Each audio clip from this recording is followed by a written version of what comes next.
Good evening, everyone, and welcome to the November 14th, 2023 Richfield City Council meeting. It is 7 p.m. and we're calling everything to order. If you're able, please rise and join us for the Pledge of Allegiance. I pledge allegiance to the flag of the United States of America and to the republic for which it stands, one nation, under God, indivisible, with liberty and justice for all.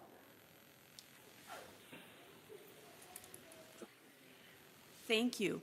So the first item that we're going to do tonight is really a fun item. We're going to have the 18th annual Great Pumpkin Giveaway Coloring Contest winners. And I want to do a huge thank you to the whole team that sponsored the Great Pumpkin Giveaway.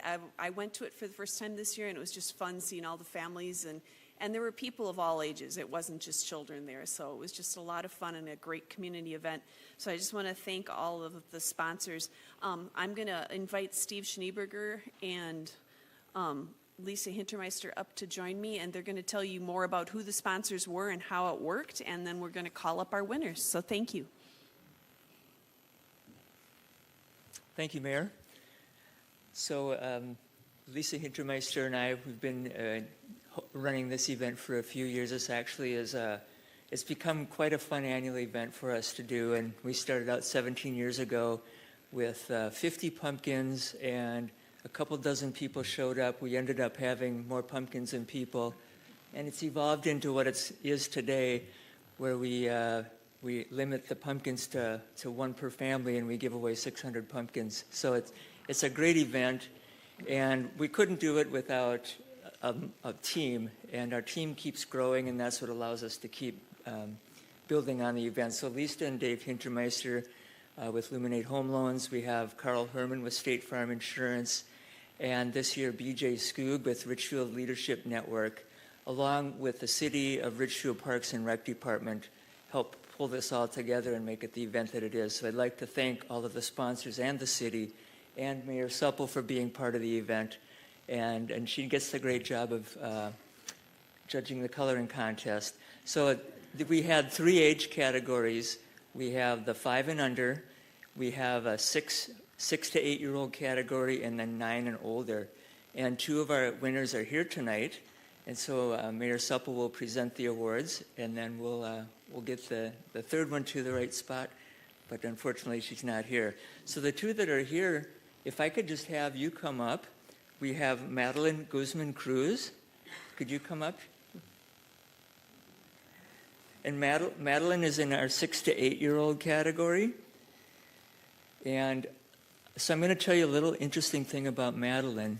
She has been doing the coloring contest for a number of years, and she's actually a 2-time winner. She won when she was 4 years old, right? And now here she is 6 years old, up into a new age category, and she's a 2nd-time winner. So, well, congratulations to Madeline.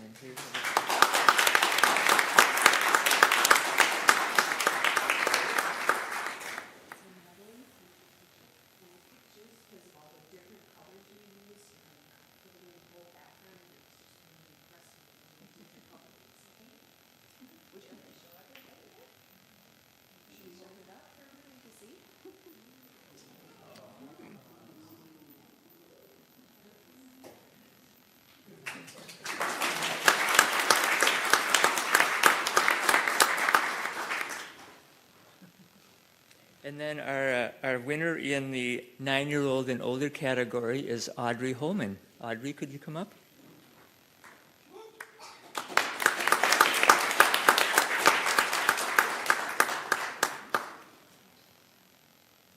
So congratulations, Audrey. And I picked yours because you made a lot of texture by outlining some things darker and then shading and other things lighter. And so there was a lot of texture you created, so it kind of had this 3D look to it. So good job on that. Can you show everybody your picture? Like a hole.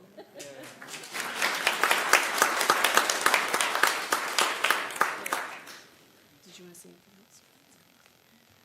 And congratulations to all the winners.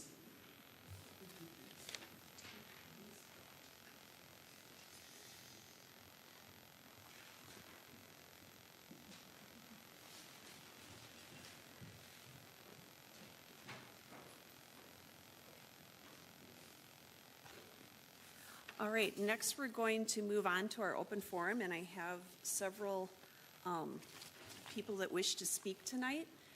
Thank you for attending tonight's meeting, and we just have a few reminders. If someone is online and watching online and wants to call in, you can call into the open forum by dialing 1-415-655-0001. Use webinar access code 2632-589-0281 and password 1234. Also, just a reminder so that we don't have any confusion, we don't have any public hearings tonight, so if you wish to speak on an issue that's later on the agenda, please fill out one of these open forum cards now so that we don't miss you, because I don't want anybody to think they're going to get a chance later and miss the opportunity they have now. So when we do this, you sign in and then state your name and address, and I'll start timing after that, and you'll have 3 minutes. And the council will be listening and taking notes, but we won't be responding to the comments like in real time now. The open forum is designed to hear from you, but it's not a debate. So I'm going to take a moment to call up the first speaker, and I'm going to also get my phone out so we can do the timing. So first we have Rodney Sather.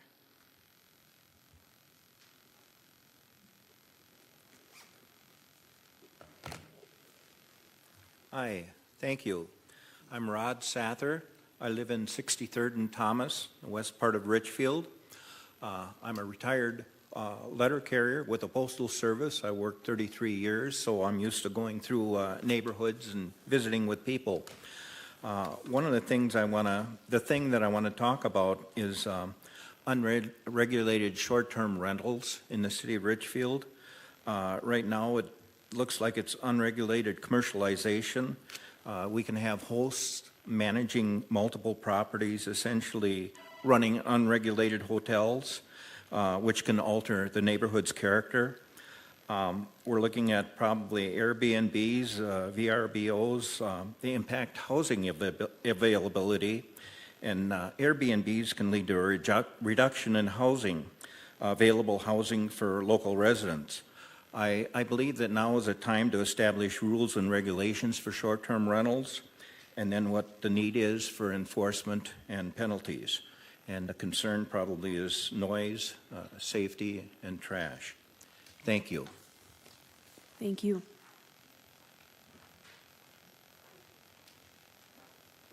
All right, our next person is Megan Webster.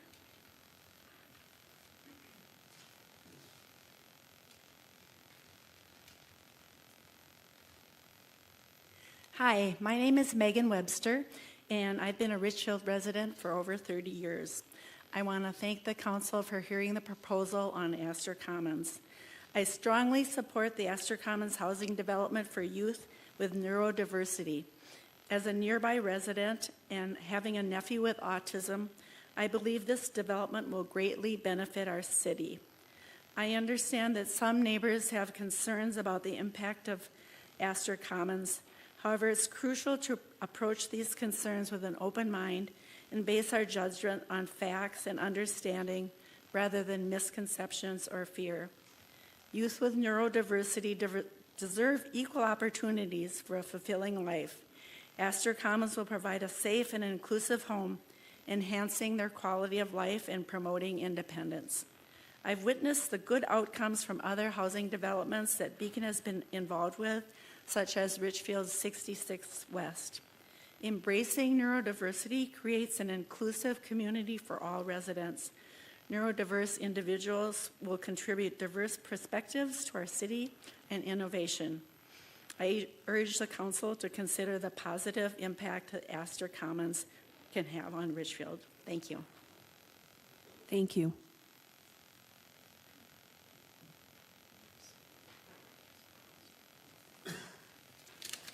All right, next we have Kathleen Balaban.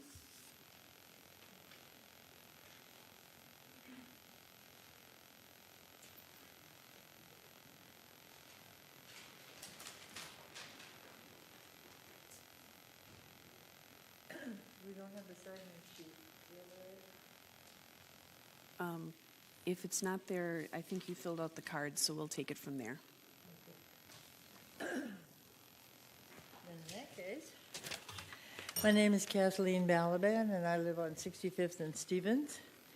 And there are two items I would like to address this evening.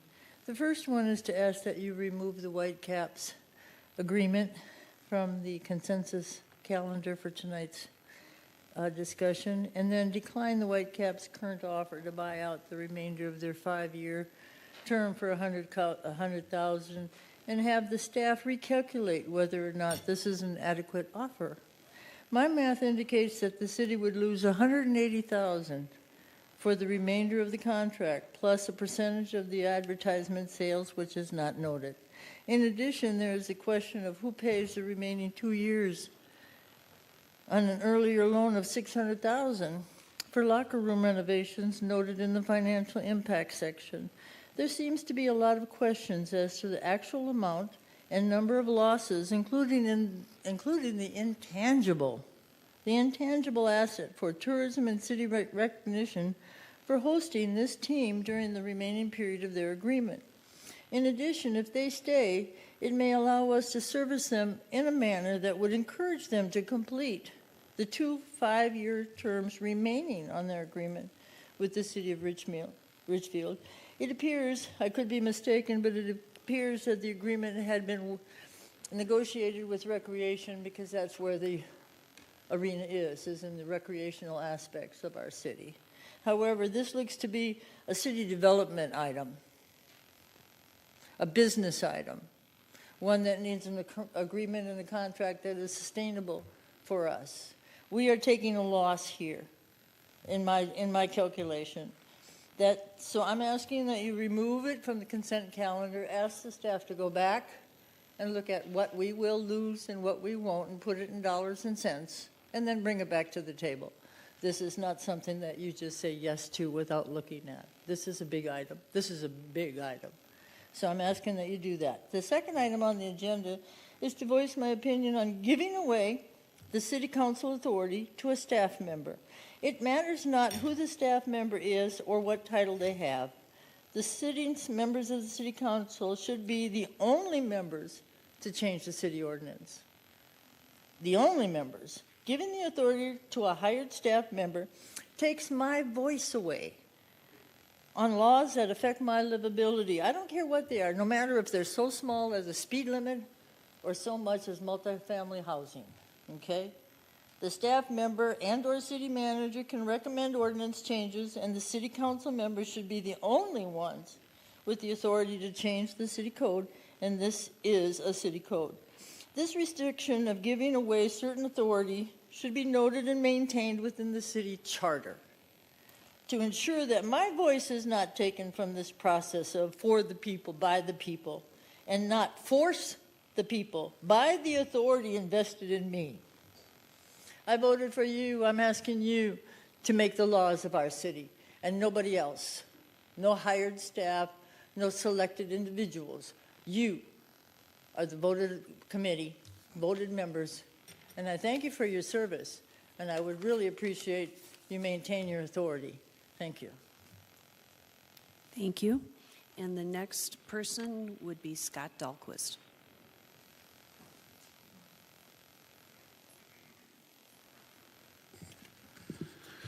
Good evening. My name is Scott Dahlquist. I have been a Richfield resident since 1991, a longtime member of Woodlake Lutheran Church, and a retired police officer. I have seen the value of my house increase greatly since moving here, and while this has been great for me as an individual, as I look around me and take in the developments of the past decade or so, it is apparent to me that the invisible hand of the marketplace has not done a good job providing housing for those with low incomes, many of them who do the essential but low-paying work of our society. I live near the proposed site of Astor Commons and have been past it many times and have hoped for some type of development that would occupy this space. I am glad that Beacon Interfaith Housing Collaborative has come forward with its proposal for Astor Commons, a supporting housing development for neurodiverse youth. I've also been an advocate for Beacon for several years. As a nonprofit developer of supportive housing, they have a track record with this type of development that provides a much-needed service and are assets to their communities.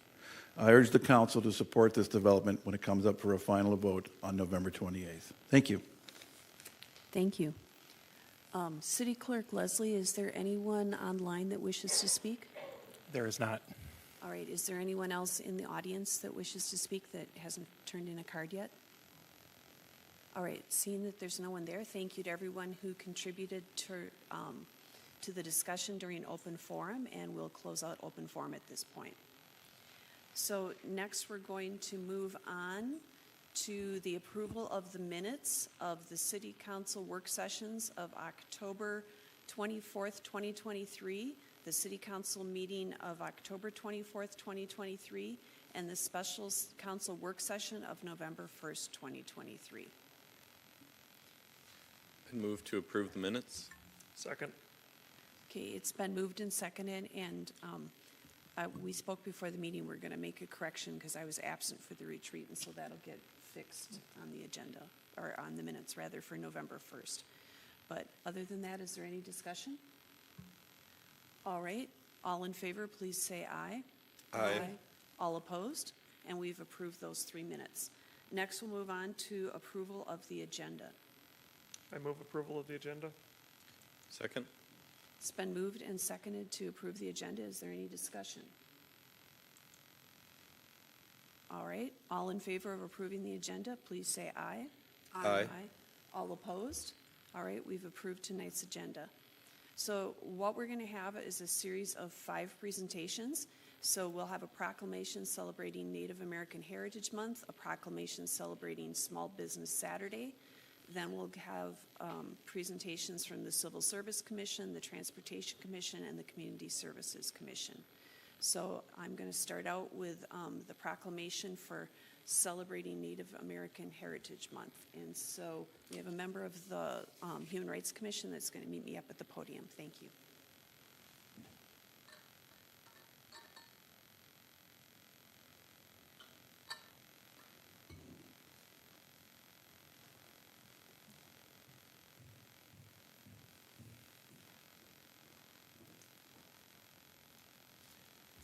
Thank you. So this is Tyler Olson from the Human Rights Commission, and he's going to be receiving the presentation for us tonight.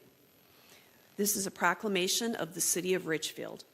Whereas the indigenous people of the Dakota Nation have lived upon the land of modern-day Richfield since time immemorial, and whereas the people of the Dakota Nation were subject to forced movement from their native lands, coerced into inequitable contracts and treaties in order to deceive and steal the land and property from them, treaties that were broken by other parties who continue to violate those treaties today, forced assimilation into the colonizing culture, and the forced removal and indoctrination of their children, and whereas the City of Richfield strives to eliminate systemic racism and discrimination towards indigenous peoples, to celebrate and honor their experiences, and to hold in esteem their roots, history, and contributions to our culture, and to dedicate to this effort a month of intentional reflection. And whereas November is recognized as National Native American Heritage Month, and whereas nearly 400 Richfield residents self-identify as Native American and continue to contribute to the prosperity, well-being, and culture of Richfield, and whereas the City of Richfield recognizes the month of November 2023 as Native American Heritage Month to promote authentic appreciation, tolerance, reconciliation, understanding, friendship, and continued partnership among all its people and the indigenous people of this land. Now, therefore, I, Mary Supple, Mayor of the City of Richfield, on behalf of the Richfield City Council, do hereby proclaim November 2023 as Native American Heritage Month in the City of Richfield, and call on the people of Richfield to observe this month with appropriate programs, activities, and ceremonies, and continue to honor the contributions of Indigenous Americans throughout the year. Proclaim this 14th day of November 2023. Thank you. Thank you. Did you want to say anything? All right. Thank you. Okay, next we have a proclamation, and it's going to be received by the President of the Richfield Chamber of Commerce, Kelsey Nagel. So whereas the City of Richfield celebrates our local small businesses and the contributions they make to the local economy and community, and whereas for many local residents, the Thanksgiving holiday kicks off a season of gathering, dining, and shopping, and consumers know that supporting small, independently owned businesses has positive social, economic, and environmental impacts. And whereas the Small Business Administration, as well as other public and private organizations, have endorsed the Saturday after Thanksgiving as the Small Business Saturday, and whereas the City of Richfield has partnered with Hennepin County to support Small Business Saturday with the multi-jurisdictional Love Local campaign, which encourages residents to support local businesses that create jobs, boost the economy, and make our community vibrant and livable. Now, therefore, I, Mary Supple, Mayor of the City of Richfield, on behalf of the Richfield City Council, do hereby proclaim Saturday, November 25th, 2023, as Small Business Saturday in the City of Richfield, and urge the residents of our community to support small businesses and merchants on Small Business Saturday and throughout the year. Proclaim this 14th day of November, 2023. Congratulations, and would you like to say something? Well, he didn't say anything, but I guess I'll try to say something.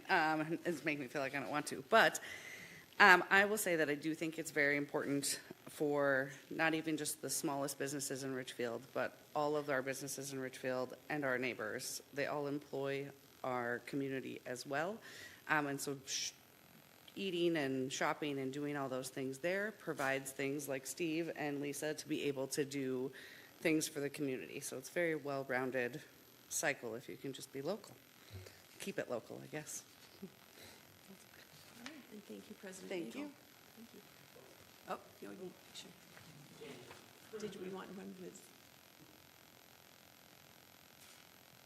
This feels like you're very close to us. Did you want Tyler as well? Okay, thank you.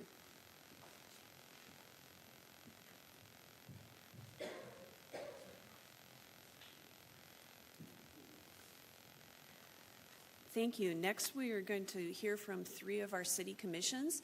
So I'm going to call up first President Bruzek of the Civil Service Commission for your annual presentation.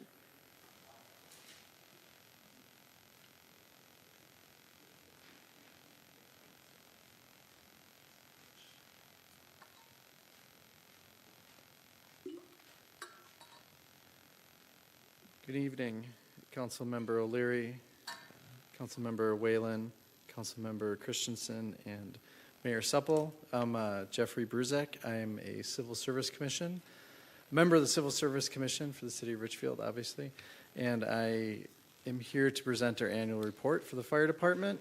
We've had a lot of things happen, and I will make it brief. First, as the council members know, there's been a shuffle of the commissioners for the commission. Myself, I have been promoted to president of the commission. Mary Stratton, who has been a longtime commission member, has agreed to remain on as a commission member, and she is our secretary, and James Frechette was moved up as vice president. And that has been a seamless transition, and I thank Mary Stratton every day for her assistance in helping me run some of these meetings that we've had. The fire department has also had some new changes with employment. We have 4 new firefighters, Megan Conrads, Cesar Garcia, Nick Martin, and Joe Schneider all joined the fire department as new firefighters. We also have had some promotions within. Joe Ewald has been promoted to captain. Brian Wienholtz has been promoted to lieutenant. And last but certainly not least, Mike Zashofsky has been promoted to lieutenant, and then shortly thereafter he was promoted to assistant fire chief to join the administrative ranks with Janelle Wood and Commissioner Mike Dobish. I appreciate Mr. Dobish's invitation to allow me to sit and audit the hiring process for the assistant fire chiefs. It was an eye-opening experience, and it certainly showed the great amount of fastidiousness that the city uses to acknowledge and look at candidates and the hiring process. A couple things that we generally have done. There's a new firefighter eligibility list that was approved in January of this year. We will be testing again and within the next 6 months. So that list may be changed. We've also completed 2 other processes with the hiring requirement. One is that we've changed the residency requirement from 10 minutes to 20 minutes from either station 1 or 2, just to address the dynamics of the fire department. And further, we also readdressed and rearranged some of the veteran points in order to get more firefighters applying during this highly competitive program that we're in.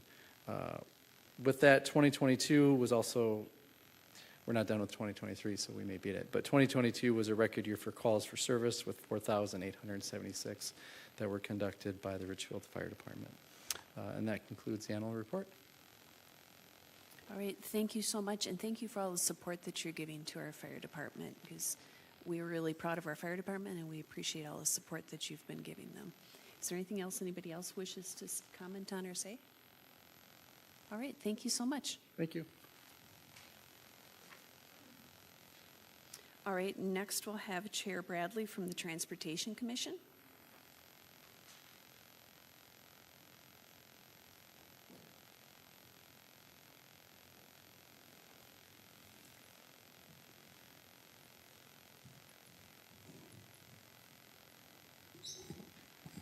Hello, everyone. Hello, everyone in the City Council, Mayor Supple. The Transportation Commission has met 6 times so far in 2023. Much of the Commission's work has been related to the Hennepin County's Nicollet Avenue Reconstruction Project, for which the Commission has hosted 2 open houses this year around Richfield. In February, the Commission held a joint session with the City Council to discuss a framework for evaluating regional transportation projects and corridors of commerce applications from Richfield and our neighbors. At the regular meeting, we welcomed new commissioners Michael Cahoot, Carl Wolsel, and Rory Cook, and elected officers for the year. In May, the Commission received an update on local development projects from Assistant Community Development Director Julie Urban, and discussed ongoing active transportation and safe routes to school planning.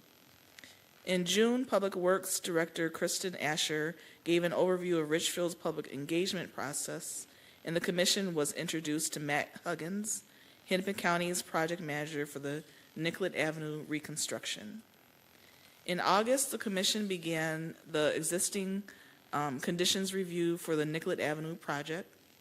In September, feedback was provided to staff on a grant application to the Reconnecting Communities program and a proposed equity-based project prioritization formula for ongoing ADA transition plan updates.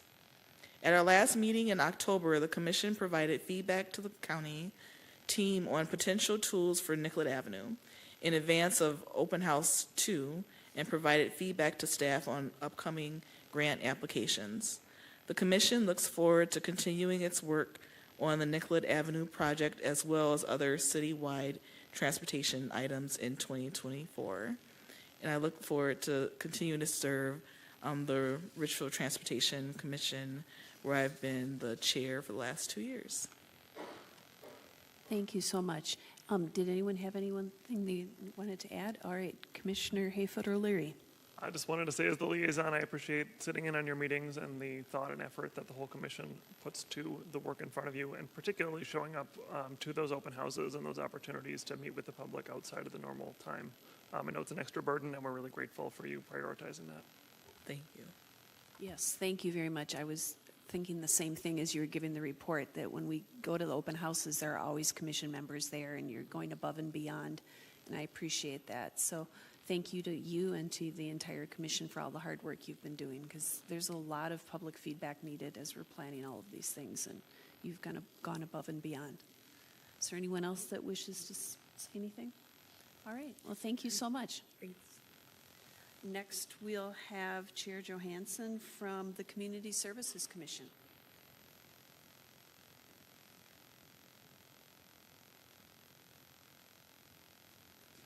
Good evening, Richfield City Council members and Mayor Supple. I am Tessa Johansson, and I'm here to share a summary report of what our commission has done over the past year. As some of you know, we have kind of a unique arrangement where we appoint our members as liaisons to and receive regular reports from the following groups: the Planning Commission, Arts Commission, Friends of Wood Lake Board, Transportation Committee, and the Sustainability Commission.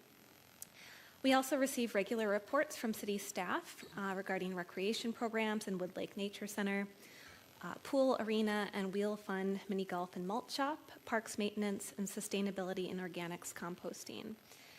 But our main focus is parks, recreation, and other public services. And to accomplish this, our work over the past year has centered on three main areas. First, administrative tasks. A couple of examples include reviewing and providing feedback about proposed community group partnership guidelines. We also appointed new and returning members to the Friends of Wood Lake or Fowl Board. One of our second areas of focus would be to evaluate and make recommendations on new ideas that have been put forth in the spirit of ensuring the vibrancy of Richfield's community, both today and well into the future. And there's numerous examples. So first off, we have where our commission evaluated options for a new splash pad, which is to be constructed adjacent to the Richfield pool. We also co-hosted a feedback session at the pool on that topic. We considered site plan proposals for the new Taft Bike Park, as well as co-hosted feedback sessions for it. And the park opened in October.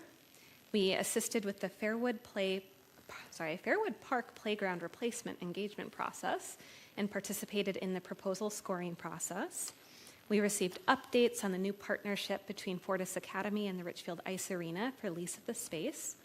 We received regular updates on the planning phase of a proposed new building at Wood Lake Nature Center. We provided support and feedback for the newly opened community garden at Veterans Park and provided feedback on the upcoming Augsburg Skate Park expansion project. Third and finally, our commission focuses on topics designed to ensure the funding for future projects, and examples include our prioritization of proposed capital projects and recommended council approval for the 2023 Parks, Recreation, and Open Space Capital Improvement Budget and the 2024 through 27 Capital Improvement Plan. We also provided guidance and feedback to staff regarding the Roundup for Richfield Parks program at Richfield liquor stores. In the past year, proceeds from the program funded the purchase of bike stretchers for use by the fire department, the new recreation program scholarship fund, the planting of trees at Donaldson Park to replace those lost to emerald ash borer. And lastly, we also spent time reviewing project options for the local sales tax initiative scheduled for referendum in 2024. As we look towards the coming year, we'll continue to prioritize capital improvement items, continue to hear regular reports from staff and other commissions, provide feedback and guidance on approved capital projects, including the replacement of play equipment and other projects. In closing, I would like to share some comments from my fellow commissioners in response to two questions that I asked. The first question was, why is it important to you to participate in the Community Services Commission? Jenna Hansen said, to be a voice in the planning of Richfield Parks and Recreation programming. City staff are excellent at listening to residents' preferences and concerns, but it only works if we as Richfield residents take the time to communicate them. BJ Skoog indicated that participating in the Community Services Commission is important because it keeps me up to date on what is happening throughout Richfield. We are a small city full of parks and amazing recreational assets. As a member of the commission, I get to be an ambassador of the work that our city's recreational staff is doing day to day and contribute in a small way to the fulfillment of their goals on behalf of Richfield residents.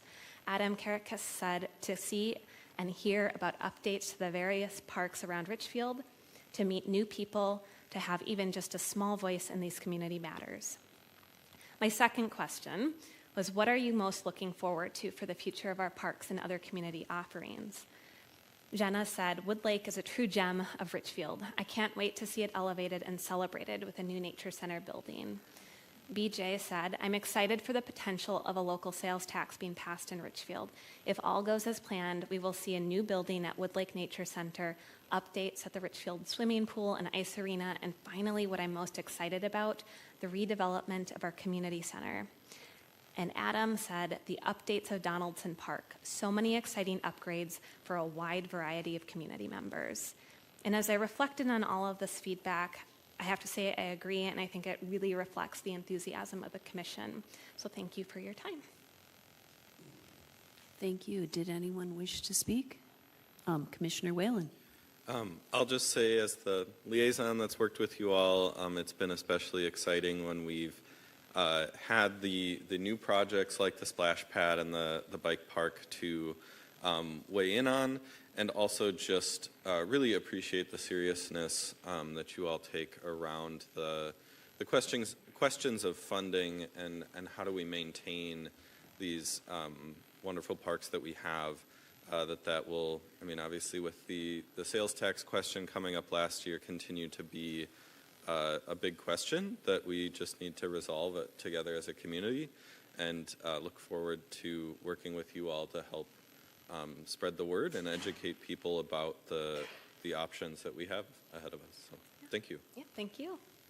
Thank you so much. And it was interesting as you were saying all the things you guys had done. I was like, wow, that was quite a list and a lot that you've really worked on. So thank you so much for all your work for the community. You're welcome. Thank you.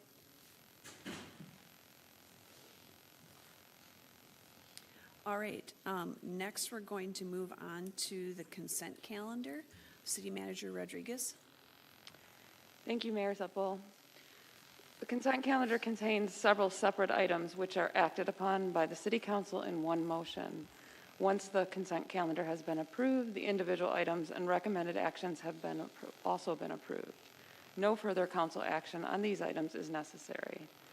On tonight's consent calendar is item A, consider approval of the first reading of an ordinance rezoning property at 6613 to 6625 Portland Avenue South to mixed-use neighborhood, MU-N, and schedule a second reading for November 28, 2023. Item B, consider approval of a first reading of an ordinance amendment to section 408.01, subdivision 6, clarifying that escrows submitted under the point of sale program can be subject to forfeiture if improvements are not made, and to section 408.01 subdivision 4, correcting a code reference relating to the appeals process. Item C, consider a resolution designating buildings formerly located at 7700 and 7730 Portland Avenue South as structurally substandard within the Richfield redevelopment project area. Item D, consider approval of the mutual termination rental agreement between the City of Richfield and the Minnesota Whitecaps professional women's hockey team.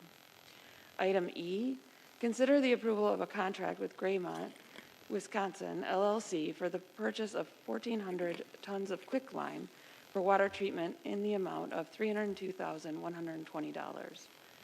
Item F, consider adoption of a resolution of support for Richfield's applications for federal capital construction funding for 5 projects through the Metropolitan Council's regional solicitation. Item G, consider authorizing the city manager to sell Richfield's fire ladder truck, unit number 3789, to the City of Grand Marais Fire Department for $65,000. Item H, consider rescinding acceptance of the Midwest Playscapes proposals for the replacement of play equipment at Donaldson Park and the replacement of play equipment at Fairwood Park.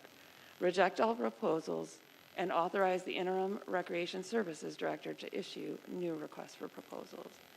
And I submit these items for your consideration as part of the consent calendar. All right, is there a motion to approve the consent calendar? So moved. Second. All right, is there any discussion? So I would like to say that I looked into the questions that came up about the Whitecaps agreement on item D, and some of those concerns were emailed to me before the meeting, and I'm assuming probably to other council members as well. And they were reiterated this evening at the open forum. And after doing that due diligence, it's my belief that this is a fiscally prudent and fair agreement, which is why I didn't ask that it be pulled from the consent agenda. If you wish to talk about it, I'm happy to talk to people after the meeting, but having done that due diligence, there are trade-offs.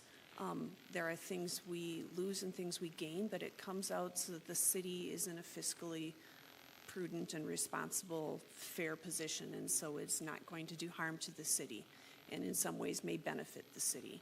So while I'm sad to see the Whitecaps go, there are other people that other groups that will be working within the community and put the ice arena to its full use. So I want to thank staff for all the work they put in, and I also want to thank the residents that asked the questions. So I just wanted to know that I was listening. We may not agree. We'll have to agree to disagree, but I wanted to let you know that I did hear what you said. So is there any other comments that anyone wishes to make? Councilmember Hayford O'Leary. I just want to clarify, because I did also receive concerns about that and some information from the city manager, and whether you can answer it, Mayor, or the city manager. The difference between not approving this and approving this is that we are immediately available to lease that ice again to a new group, as opposed to currently they have exclusive rights under the contract. So if we didn't do anything, we would have an empty ice arena for a period of time. Is that right? Mayor Supple, if I can answer. Yes, go ahead. So a couple things. One, we would have loved to have continued hosting the Minnesota Whitecaps. The reason we can't is they are no longer a team. There were 2 leagues, and they merged into one league, the Professional Women's Hockey League. And they have decided where they're going to have teams. It's much fewer teams than there were before when there were the 2 leagues. So there are going to be 6 teams rather. There will be 3 in Canada and 3 in the U.S. They are now not allowed to play at a hockey arena that is that small. So they will be playing at Excel. The team is still unnamed. There's 4 years left in the lease. And yes, those payments are due to us, but they also paid for guaranteed ice time for both games and practices that are roughly equal to 2 years of that lease. And so that is why we are recommending it. And remember that if we get all of that ice time back, this is premium ice time. Ice time is in demand. We will be able to rent that while still getting 2 years worth of lease payments. So we will be cash ahead.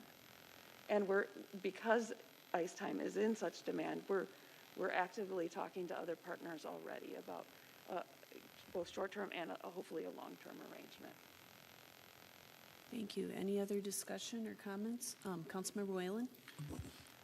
I just wanted to speak to a couple other things in the consent calendar. I know we will have a second reading and perhaps more discussion about the proposal at 66th and Portland, but wanted to thank everyone who came here to pay attention to that item. I'm personally very excited about the project for all of the reasons named, and just housing is by far a better use than an empty lot.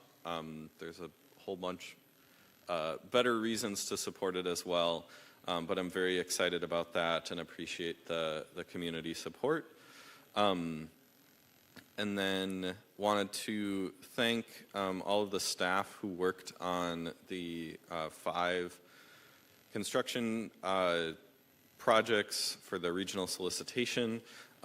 Those are primarily, I think there's one that's street focused. It's a lot of pedestrian safety, intersection safety upgrades, and so appreciate staff's work to continue emphasizing that.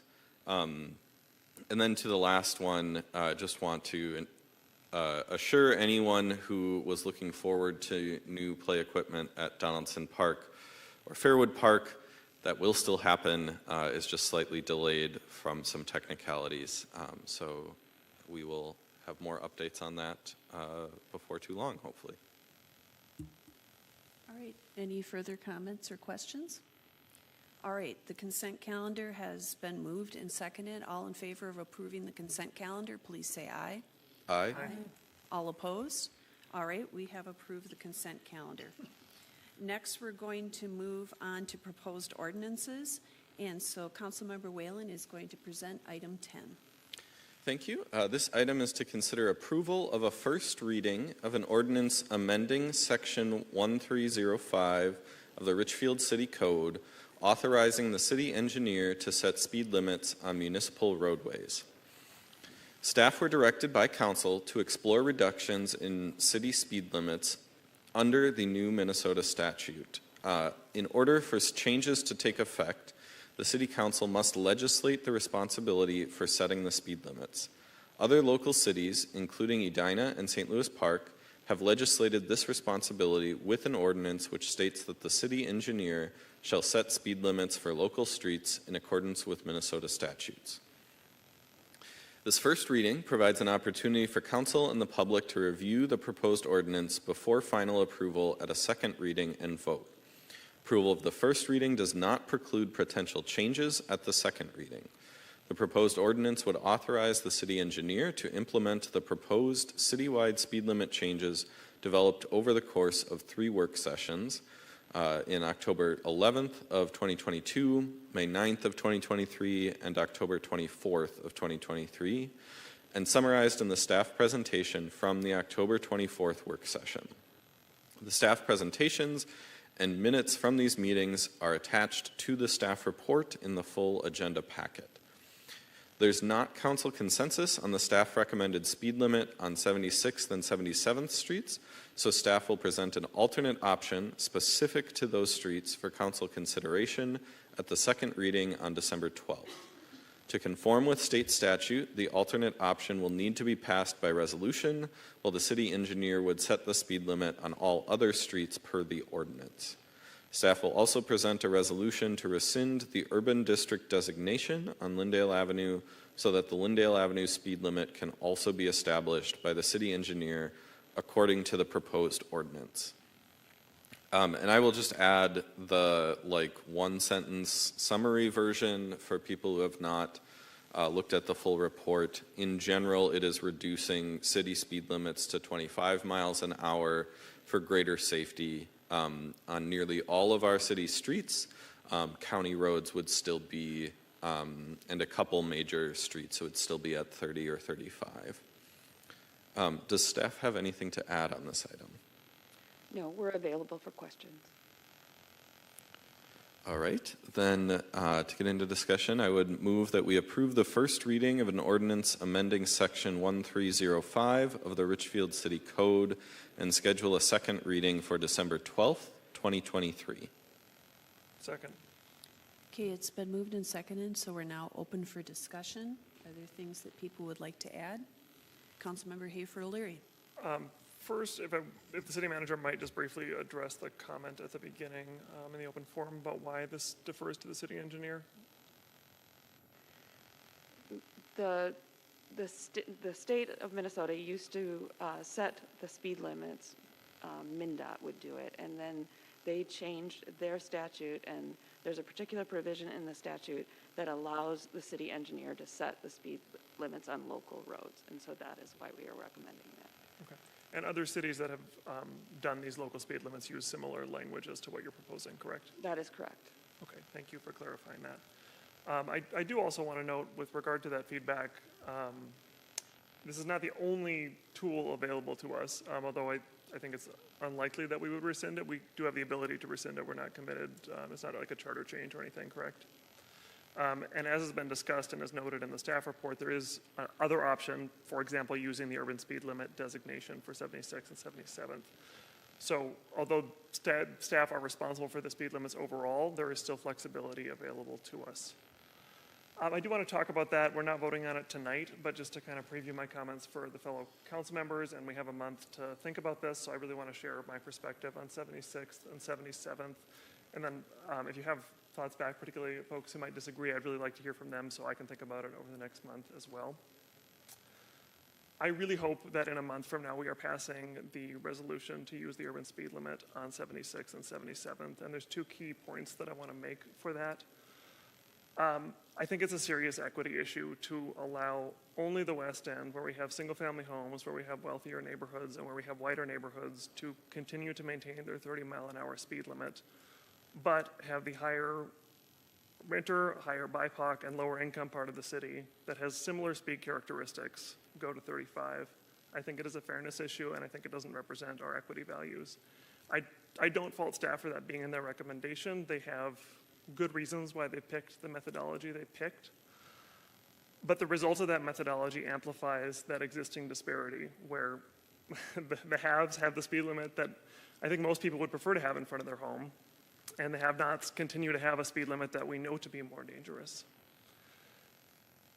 And just, for clarity, 10% of the city lives along 77th Street. This is a lot of people that are affected by this decision. I appreciate that 30 miles an hour seems slow for that road. It also seems slow for the section that will remain 30 west of Penn. The other thing that I want to emphasize, although I think this is generally an equity issue for us to consider, 30 miles an hour on that road would be very consistent with the rest of the corridor and what other cities have done. No city that has used this process that I've been able to find, and that was looking at St. Louis Park, Edina, Minneapolis, St. Paul, none of them have done a 35 zone in front of a bunch of apartments like this. We would be the only city, and it's not something I want to lead with. This would be consistent on this corridor because Edina has done a max of 30 on their city streets. The entire corridor, 7.5 miles from 169 to Cedar Avenue, would be 30. If we don't pass that resolution in a month, only the last 2 miles, the 2 miles with the greatest residential density, with the greatest people who could be harmed by it, would be a higher speed.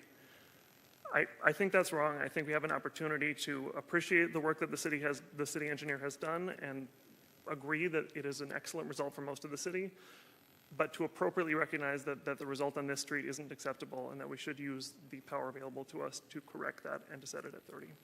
So again, I do support the action tonight. I support this ordinance change, but I really ask, well, first off, I ask right now, if you disagree or agree or have any thoughts on this, I would love to hear it now so I can think about it for the next month. But I do also ask that you consider what I've had to say tonight over the next month. Thank you. Other comments, questions? All right, Councilmember Whalen. I'll just say thank you to Councilmember Hayford O'Leary for continuing to bring this up.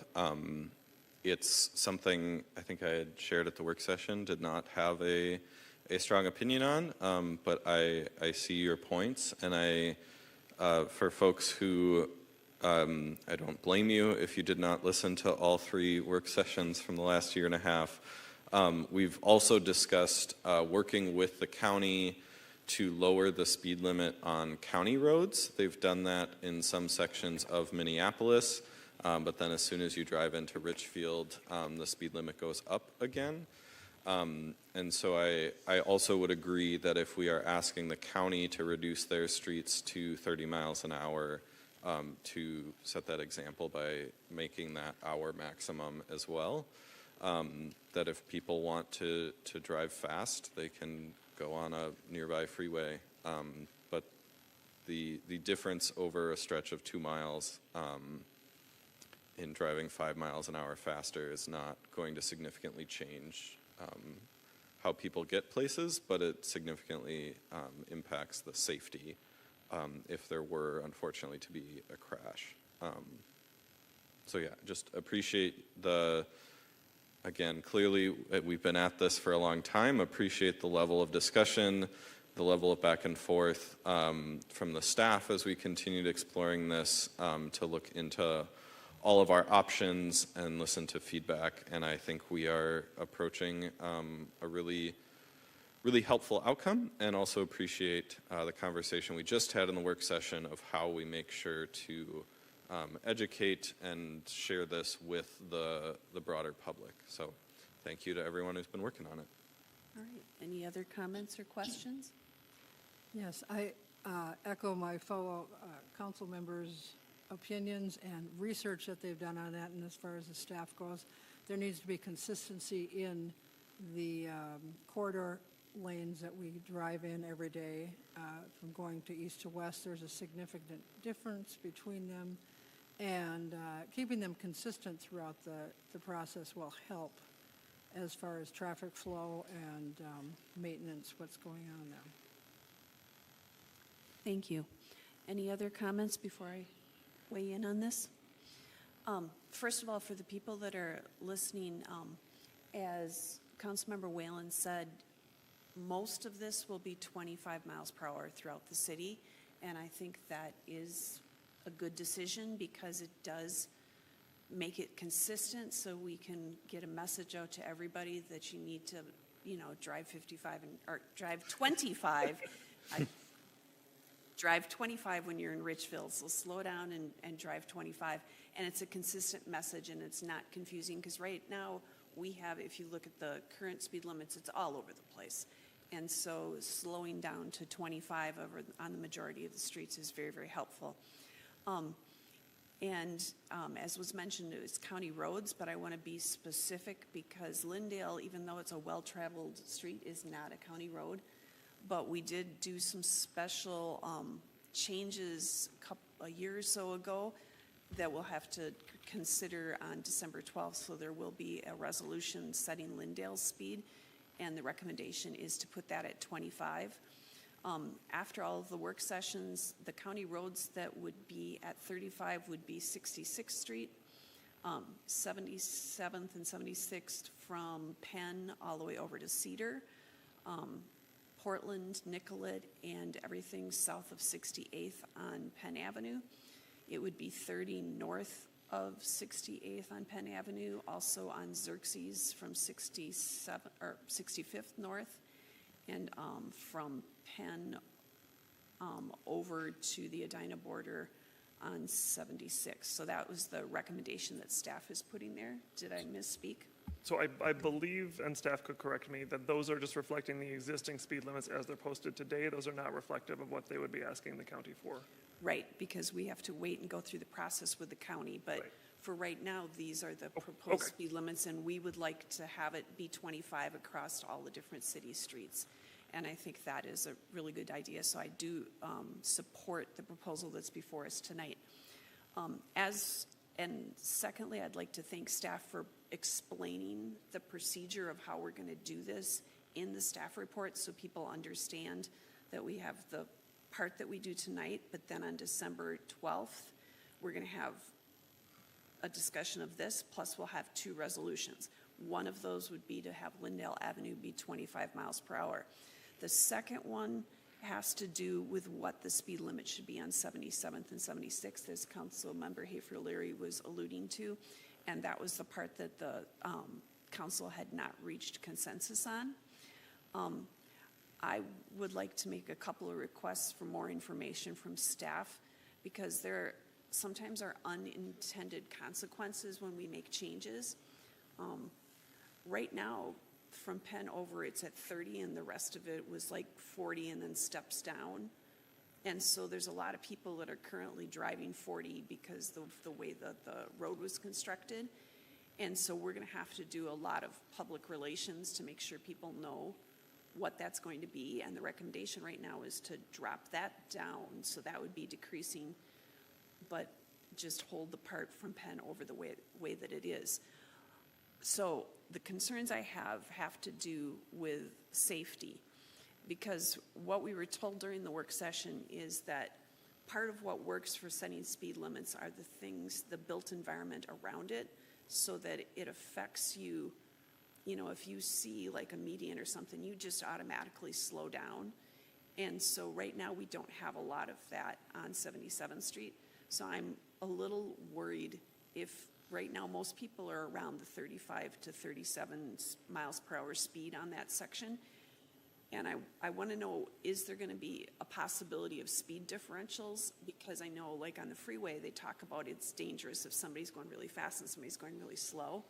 And I want to make sure we're not setting this up to have a safety hazard of those speed differentials. And so I'm not an expert, I'm not an engineer, but if we could look into how that impacts it, since we have a month to get us the information, since we don't at this point have the opportunity to like redo the whole road and we can't afford to redo the whole road, what's going to be the safest way? Is it better to lower it a little and make sure we just really enforce it and really work hard? Or if we drop it all the way to 30, what are we going to do to make sure we don't have those speed differentials? So I don't know what the answer is. I hear your equity concerns, but I also I'm really concerned about crashes and stuff because it's one person speeding and one person going slow and all of that conflict points that sets up. The other unintended consequence is we need to make sure that we are educating people about slowing down, so it's not this thing where we're setting up our police department to have to be out there and setting up an enforcement problem. So we want to make sure that our enforcement is equitable and fair across the city, and we want to make sure we haven't set up an area that's going to essentially be a speed trap. And I don't know if that's the right term for it, but that's just what comes to my mind when I'm thinking about that. So I think we do need to do some more reflecting on all of this. A lot of good points were brought up, but I want to really look into some of the unintended consequences and whether the speed differentials are going to make a difference and whether or not there's going to be an enforcement nightmare that we're creating so that we don't create problems instead of solving them.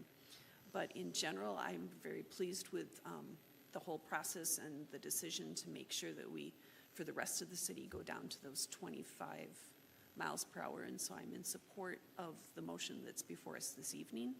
I do think we have to have more discussion about 76th Street and 77th Street. So is there anyone else that wishes to comment or say anything? Councilmember Whalen? Just a small request, since this is so hard to describe without the map, for the final reading, would staff be able to figure out how we can have it up on the screen for people in person or watching the recording to see it? Thank you. All right, Councilmember Hayford-Leary. I am wondering with regard to your speed differential concern, and I've heard that, I think that's come up in the staff reports in the past. We have kind of a unique case here where we have the same corridor in Richfield that has 3 different speed limits, and we're told the current speeds are quite similar on the different sections. So I'm wondering particularly if there is a history of crashes in the 30-mile-per-hour section that indicates that is creating added risk, like people are getting rear-ended or something. I don't know offhand what crashes are associated with those speed differentials. So if we could specifically hear comparison of the existing 30 zone to the existing higher speed zones, that would be helpful to me. And that is a good point because there is, like in the middle section where it's currently 35, there's a lot of on-ramps and off-ramps and curves and stuff. So I don't know if that normally just slows everything down, so it's not as much of a problem, but it would be good to hear what people have to say about that. I agree. Specifically thinking like the far west versus the far east section. So before we vote, though, I do want to say, because I feel very strongly about this issue, I wanted to lay that out, and I appreciate folks telling me where they're at. I do just want to recognize everything except for this one street, there's a lot of consensus on, and I really appreciate staff's work on this. We originally were unsure about, we wanted to do a mix of 20 or 25. The first staff version had a lot more 30s throughout the city. I really like the direction we've gone, and I also particularly appreciate their effort to work with the county. That would be setting an example, and I think hopefully putting pressure on the county to address this issue on a larger scale. So I think we are, in many ways, really leading by example, and I appreciate almost everything else about this work. So thank you. All right, thank you. Are there any other comments or questions? All right, the motion before us is to consider approval of a first reading of an ordinance amending section 1305 of the Richfield City Code, authorizing the city engineer to set speed limits on municipal roadways. All in favor, please say aye. Aye. All opposed? And we will be returning for the second reading of this on December 12th because of the time needed to do the extra research and the fact that we've got the Thanksgiving holiday in between there. So just so you're aware, it's going to be 2 meetings from now on December 12th, so there's time for people to weigh in and ask questions, and we would appreciate feedback from the public as well. Thank you. Next, we'll move on to item 11. Councilmember Christensen. Yes, this is to consider the appointment of a youth member to the Human Rights Commission. City Advisory Commission terms for youth members are for 1 year and expire August 31st of each year. The city manager's office conducts recruitment seeking applicants to fill the youth vacancies each year.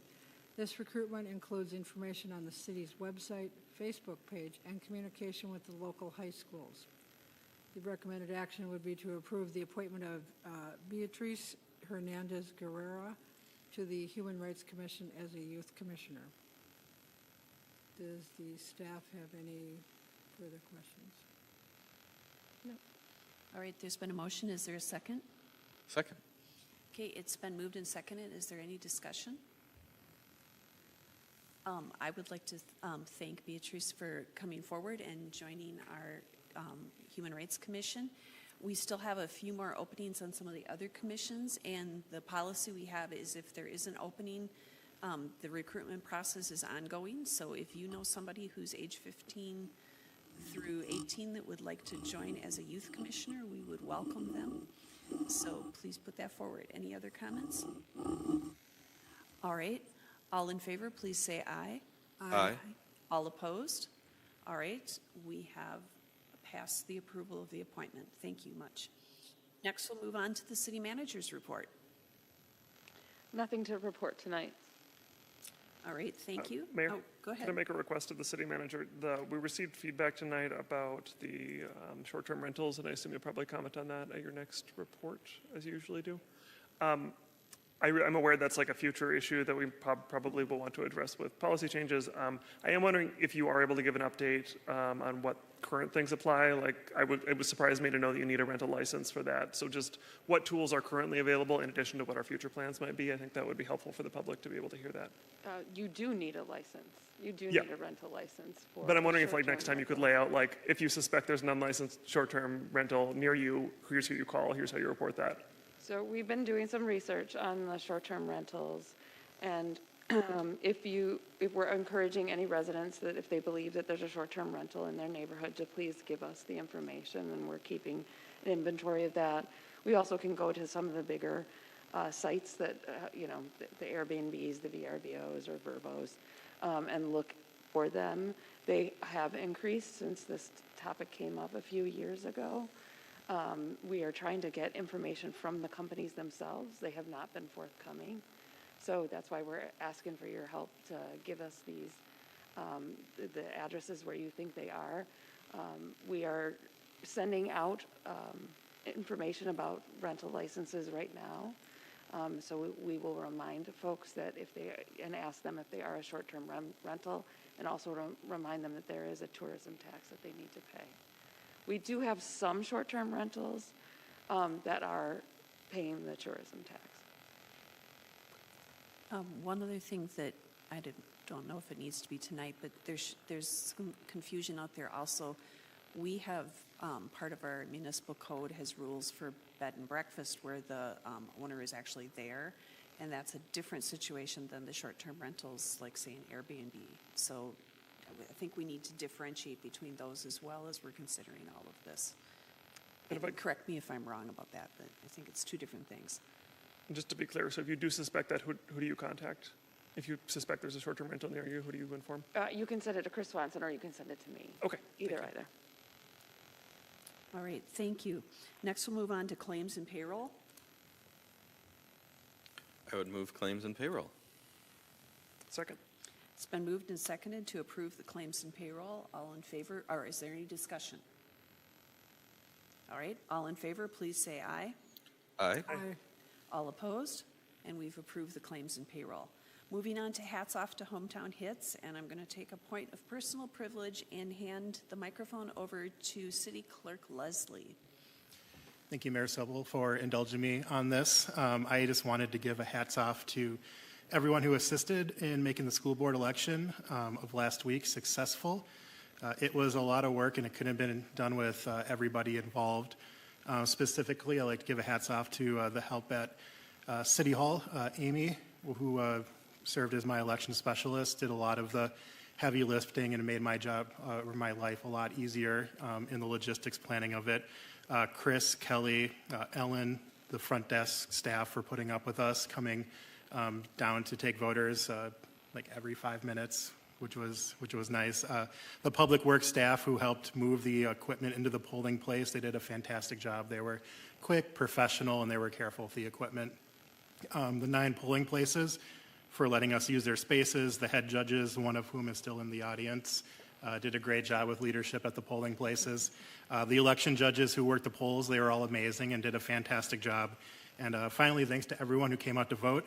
In the school district, there was about 5,300, just over 5,300 people who voted, 3,700 of which came from Richfield precincts, And before you know it, we'll have another election. The next election will be in March for the presidential primary. So thank you to everyone who made it helped make it successful.